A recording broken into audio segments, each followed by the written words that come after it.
Thanks to new technology, the FDA recently lifted a ban on fat harvesting.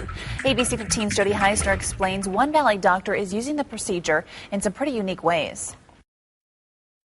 I didn't want to go anything really big. And then I heard about stem cells as well, so I was like, that's the right procedure for me. Anaí Pompo is talking about the unique breast augmentation procedure she had, using her own fat and her own stem cells. Just thought stem cells, they could keep growing if I want to. Yes, growing.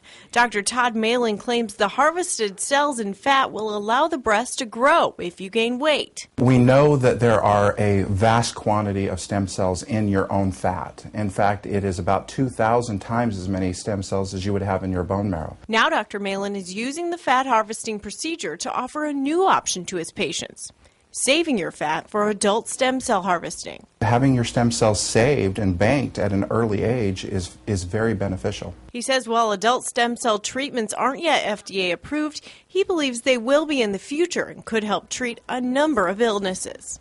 But if you're going to have your fat removed, it's not a bad idea to save that fat. For a fee, there are now several stem cell banks in Arizona which will preserve that harvested fat for future use. In Scottsdale, Jody Heisner, ABC 15 News.